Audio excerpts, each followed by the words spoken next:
Hello and welcome to Ask a Mechanic. Today we've come to have a look at a running problem with a Nissan Figaro.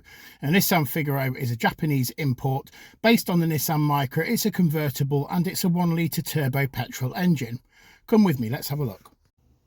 Right, now we've come to the car and I'm afraid we've had to do something a little bit bodgy to get some battery power into it, because I wasn't made aware that the battery might well be flat. The battery is flat, and because of that I didn't bother to bring jump leads with me, so I've had to take the battery off my car and put it on this one. So it's a little bit bodgy, but let's see if we can find out the running issue.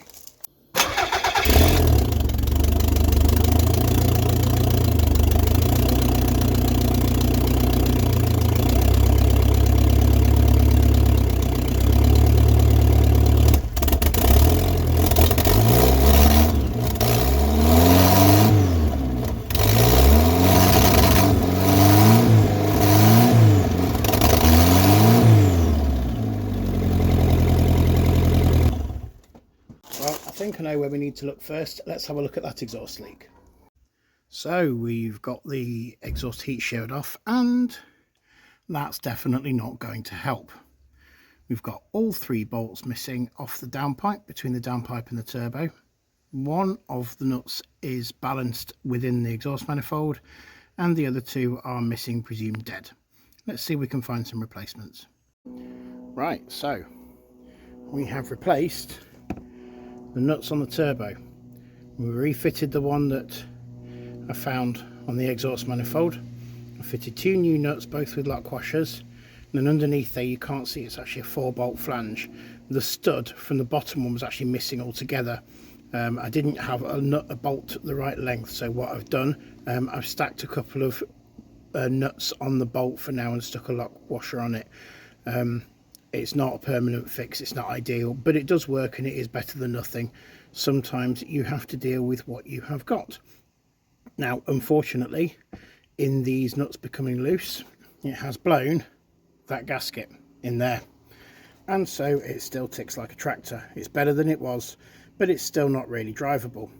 And so we're going to need to find another gasket. That's going to need to be something we'll source.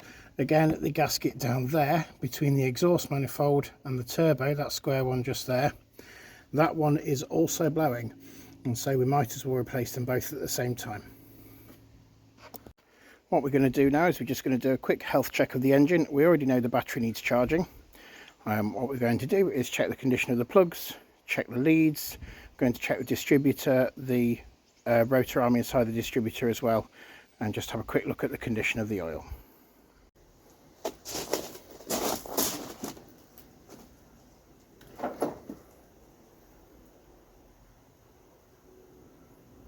Plug lead's not in very good condition. I think they could all be with replacing, to be honest.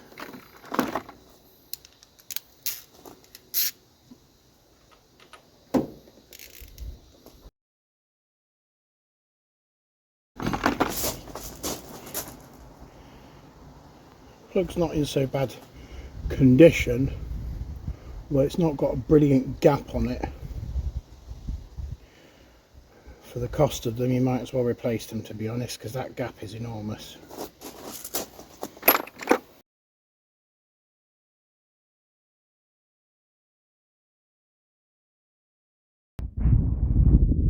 Tightening up spark plugs, you will find that there is a torque setting for them, but experience teaches you to be able to feel by hand how tight they need to be. They need to be tight enough to slightly compress the washer at the bottom, but not so tight to completely snap it off in the cylinder head, because that's really annoying.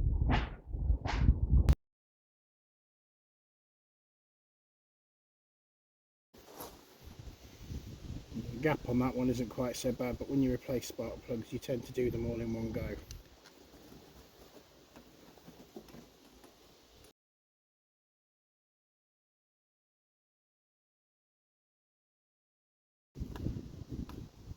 Right, round the other side to number 4. Now this is the inlet pipe. Quite a good indication of how well the vehicle's running. Let's have a look inside here. It doesn't actually appear to be a great deal of oil at all, so that's good. You would expect a bit of oil in a diesel engine, but in a petrol, any oil is a really bad sign, and fortunately in this one there is none. That one isn't quite so bad either, but as I said before, when you're replacing plugs, you replace them as a set. It is possible to re-gap spark plugs, and some people would do that. However, for the cost of them, generally about £10 for a set of 4, I would sooner just replace them. When you put HT leads on, you've got to make sure that they actually click onto the plug properly, otherwise you won't get a proper spark and you'll get a misfire. Right, let's put the inlet back together. That was not a particularly easy task, getting that back in there. It's a tight old space, but it's in. Right, next thing we're going to do, have a look at the air filter.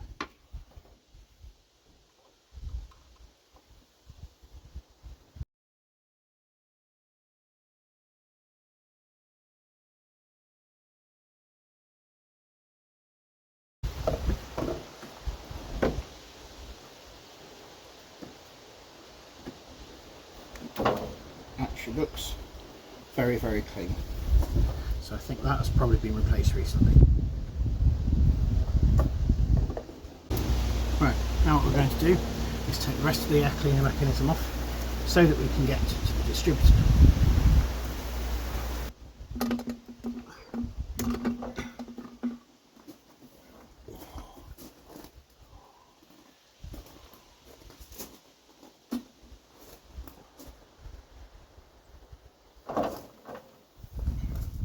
Right, so that is the resonator off.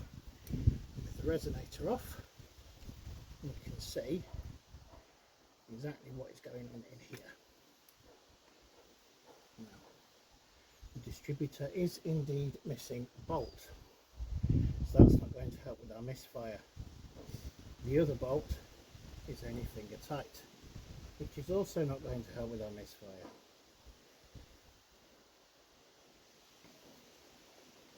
Let's have a look at the condition of the distributor cap. Well worn. That's not a surprise. Let's have a look at the rotor arm. Pretty much non-existent. So it's going to want quite a lot of work, this one.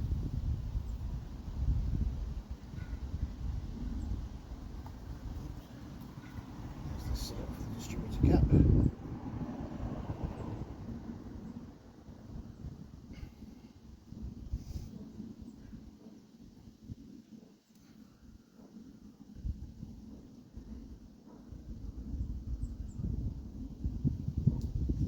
Once we have replaced the rotor arm and the dizzy cap, we will do the ignition timing and set that back up again. Right, so in summary, this little Figaro needs a bit of work.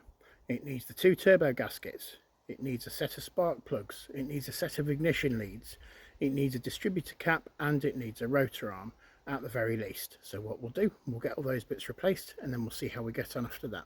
Bye for now.